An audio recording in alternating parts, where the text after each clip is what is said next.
이미 죽인 사람만 넷이다. 귀양 와서 벌을 받고 있는 중에 죽인 사람만 넷이다. 이제 다시는 양민으로 돌아갈 수 없다. 맹주성을 향해 달려가는 무송의 마음속에 남은 것은 오직 복수심뿐이었다. 무송이 성 안으로 들어갔을 때는 이미 날이 어두워지고 있는 시간이었다. 장도감의 집으로 달려간 무송은 담을 넘었다. 뒤뜰에 있는 마굿간으로 몸을 숨긴 무송은 가만히 귀를 기울이며 주변을 살폈다. 그때 일경을 알리는 북소리가 들렸다. 조용히 움직이는 무송의 등 뒤에서 마굿간을 관리하는 마부가 누구냐고 물어왔다. 순간 무송은 생각했다. 만약 이 사람이 소리라도 쳐서 사람들이 몰려오면 큰일이라고. 꼼짝하지 않고 쪼그려 앉아있는 무송의 등 뒤로 마부가 몽둥이를 들고 조심스럽게 다가왔다. 무송에게는 다행스러운 일이었다. 마부가 가까이 다가왔을 때를 기다렸다가 무송이 갑자기 몸을 돌려 오른손으로 마부의 멱살을 잡고 벽으로 밀면서 왼손으로는 마부의 입을 틀어막았다. 그제야 상대가 무송인 것을 안 마부는 무송의 살기 어린 눈빛과 온몸으로 전해져 오는 힘에 오금이 저려왔다. 마부가 입이 틀어막힌 상태에서도 무슨 말을 하는지 알 수 있을 만큼 떨리는 목소리로 속삭이듯 살려달라고 애원했다. 무송은 조용히 고개를 끄덕이며 낮은 목소리로 조용히 하라고 했다. 그리고 입을 막은 왼손을 내리며 장도감이 어디 있는지 물었다.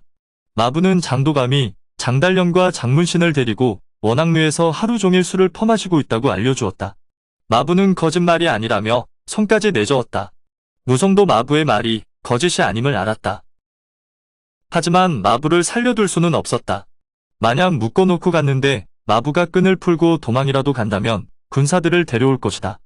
그러면 복수는커녕 무송 자신의 목숨도 부지하기 어려울 것이었다.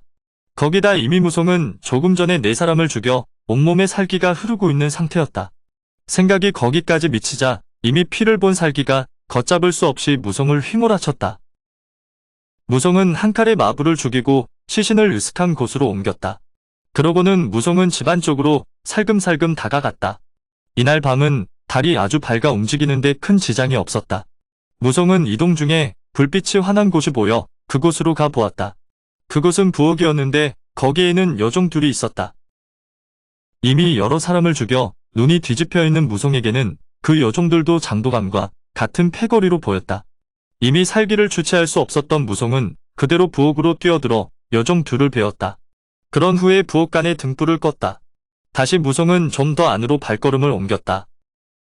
장도감의 집에서 지냈던 적이 있는 무송은 집 안의 지리에 밝았다. 되도록 남들이 잘 다니지 않는 샛길로 이동하는 무송이었다. 그렇게 남의 눈에 들키지 않고 원악루 층계 아래까지 이르렀다. 조용히 움직여 누각 위로 올라가 살폈다. 밤이 늦은 시간이라 그런지 시중들도 나인들도 보이지 않고 술자리에는 술을 마시는 세 사람만 보였다.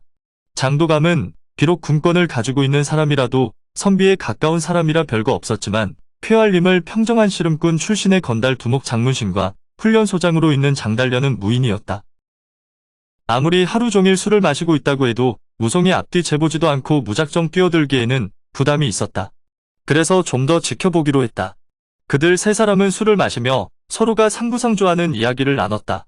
그러면서 무송의 이야기가 나왔는데 아침이 되면 비운포에서 무송이 죽었다는 보고가 올라올 것이라며 저희끼리 말을 주고받으며 즐거워했다. 숨어서 그 말을 듣고 있던 무송은 가슴속에서 화가 치밀어 더는 인내할 수가 없었다. 세 사람이 술잔을 들어 올리고 입으로 잔을 가져가 들이키며 목을 젖히는 순간이었다. 무송은 쏜살같이 튀어나와 장문신을 향해 날아들었다. 젖혀진 고개가 다시 내려올 즈음 자신을 향해 달려오는 무송을 본 장문신은 너무 놀라 아무 반응도 하지 못했다. 장문신의 눈에는 자신을 향해 달려오는 무송이 너무나도 뚜렷하게 긴 시간 보였다. 그리고 세상이 조금씩 기울어져 가는 것을 보았다. 장문신을 한 칼에 베고도 탄력이 남았던 무송은 반동을 이용해 도망치려고 막 걸음을 뗀 장도감에게 한 칼을 내려찍었다. 장도감 역시 비명조차 제대로 지르지 못하고 바닥에 쓰러지고 말았다. 두 사람이 쓰러지는 사이 장달련에게는 그래도 자신을 수습할 시간이 생겼다. 무관 출신인 장달련은 아쉬운 대로 의자를 들고 무송에게 저항했다. 장달련이 설령 술에 취하지 않았다 해도 무송에게는 상대가 아니었다. 그런데 하루 종일 술을 퍼마시다가 갑작스러운 상황을 맞닥뜨린 장달련이 상대가 될 리 없었다. 휘두른 의자를 살짝 피한 무송은 그대로 장달련의 목을 향해 칼을 찔러 넣었다. 상황은 그것으로 종결되었다.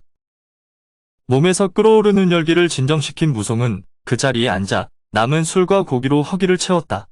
허기를 채우고 나자 무송은 조금 냉정을 찾을 수 있었다. 무송은 시신의 옷을 한 조각 베어냈다. 그리고 거기에 피를 찍어 이 사람들을 죽인 사람은 호랑이를 때려잡은 무송이라고 글을 썼다. 그런 다음 탁자 위에서 금과 은으로 된 그릇 몇 개를 챙긴 뒤에 누각을 내려가려고 했다. 그런데 그때 누각 아래에서 어떤 여자가 사람들을 시켜 누각 위에 있던 두 사람이 취한 것 같으니 가서 부축해 주라고 했다.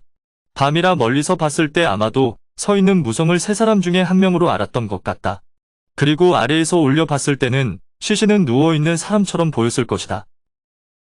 술상이 엎어진 것은 무송이 셋과 싸울 때 들렸던 소란스러운 소리를 술 마시다 시비가 붙어 엉겨붙어 싸운 것쯤으로 생각하는 듯했다.